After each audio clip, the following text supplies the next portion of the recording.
Hello, I'm Sebastian. Welcome to 9 Trees podcast. Today, I will summarize and review the book. The Worldly Philosophers by Robert L. Heilbroner is a classic narrative history of economic thought that introduces the major thinkers who shaped how modern societies understand markets, wealth, and power.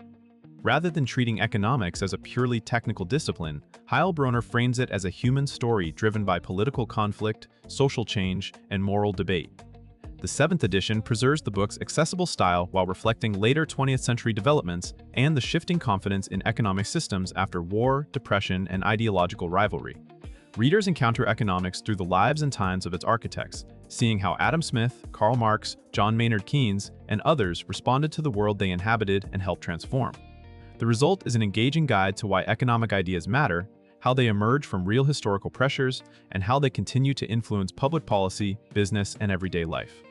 It is especially useful for readers who want context, clarity, and intellectual orientation before diving into formal economics.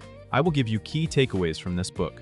Firstly, economics as a social drama, not just a science. A central theme of the book is that economics cannot be separated from the society that produces it. Heilbroner presents economic thinking as a response to industrialization, urbanization, class tension, and the recurring problem of scarcity in a world of rising expectations. Instead of beginning with equations, he begins with the lived realities that forced people to ask new questions. Why do wages differ? Why do crises recur? Why does wealth concentrate? And what role should the state play? This approach helps readers see that economic models are built on assumptions about human behavior, institutions, and fairness. The book also highlights the persuasive power of economic stories, showing how a compelling vision of how society works can shape policy and public opinion for decades. By portraying economists as observers of history and participants in ideological battles, it makes clear why economics often feels political. Readers come away with a framework for reading economic arguments critically, asking what historical context they arose from, what values they imply, and what problems they are trying to solve. Secondly, the birth of modern capitalism and the vision of Adam Smith. The book explores how early capitalism emerged from older systems of agriculture, guild production, and mercantilist state control, and why this transition demanded a new way of thinking. In this setting, Adam Smith becomes a guide to understanding markets as an organizing force that can coordinate countless individual decisions. Heilbroner explains the importance of specialization, productivity, and exchange, and why Smith's thought appealed to societies seeking growth and relative freedom from heavy-handed regulation. At the same time, the narrative shows that Smith's outlook was not a simple celebration of greed, but an attempt to explain how self-interest could be channeled by institutions into broadly beneficial outcomes. The book emphasizes the tension between markets as engines of innovation and markets as arenas of inequality and exploitation. By placing Smith amid the moral philosophy and political debates of his era, it clarifies why his ideas became foundational for later discussions of free trade, competition, and the limits of government.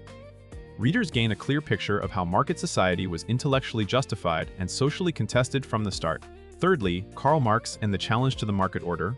Heilbroner presents Marx as a thinker shaped by the upheavals of industrial capitalism and the stark contrast between wealth and labor conditions. The book outlines Marx's critique of capitalism as a dynamic system that expands production but generates instability, conflict, and concentrated power. Rather than treating Marx as a distant ideological figure, the narrative ties his influence to the lived experience of workers, the emergence of mass politics, and the fear among elites that the new industrial order could tear society apart. Readers are introduced to the idea that economic systems contain internal tensions that may drive historical change, including crises and social struggle. The discussion also shows why Marx's work became a touchstone for movements seeking to explain inequality and challenge private control over production. Heilbroner's treatment helps readers understand both the intellectual force and the controversy of Marxism, especially in relation to democracy, revolution, and the moral question of what counts as a just distribution of wealth. The topic ultimately equips readers to interpret modern debates about capitalism's sustainability and the meaning of economic freedom. Fourthly, Keynes, depression, and the rise of macroeconomic management. The book explains how the Great Depression undermined confidence in the idea that markets reliably correct themselves, creating space for John Maynard Keynes and a new approach to economic policy. Heilbroner describes the shift from focusing mainly on individual firms and prices to thinking about the economy as a whole, including total spending, employment, and investment. The narrative highlights why unemployment can persist even when people want to work, and how fear and uncertainty can paralyze private investment. Keynesian thinking reframed the role of government, presenting public spending, monetary tools, and stabilization policies as mechanisms to reduce downturns and restore demand. Heilbroner also conveys the practical appeal of these ideas in democratic societies, where prolonged mass joblessness is socially and politically dangerous. At the same time, the discussion points to the limits and trade-offs of activism, including inflation risks, public debt concerns, and the difficulty of timing interventions. Readers gain a clearer understanding of why modern economic debates often revolve around fiscal stimulus, interest rates, and the boundaries between market solutions and public responsibility. Lastly, the 20th century debate, Planning, Freedom, and the Future of Capitalism. A major contribution of the book is its panoramic view of how economic ideas responded to the competing models of the 20th century: regulated capitalism, socialist planning, and later market-oriented revivals. Heilbroner shows how economists and policymakers grappled with the question of whether complex economies should be steered by centralized decisions, guided by rules, or left largely to market forces.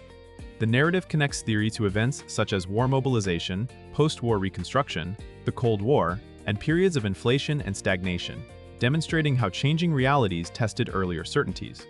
This section helps readers understand why economic arguments about efficiency often collide with arguments about liberty, equality, and stability. It also illustrates how economics became more professionalized and technical, while remaining deeply contested in public life.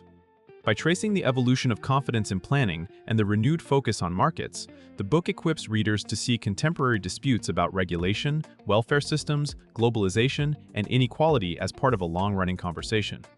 The overarching lesson is that economic systems are not fixed, and the ideas used to justify them evolve with history. In conclusion, this book is best for readers who want to understand economics through people and history rather than through heavy mathematics.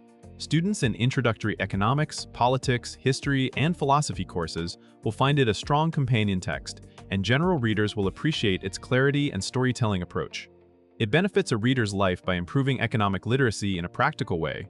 You learn where today's arguments about markets, inequality, government spending, and regulation come from, and you gain the habit of asking what assumptions and values sit beneath any economic claim. That perspective makes it easier to evaluate news, policy proposals, and workplace conversations without being intimidated by jargon. It is worth buying compared to similar books because it balances intellectual biography with big-picture explanation, allowing readers to remember ideas by associating them with the conditions that produce them. Many introductions either oversimplify into slogans or overload with theory. Heilbroner offers an engaging middle path that respects complexity while remaining readable. For anyone seeking a durable foundation in economic thought, it remains a highly effective starting point.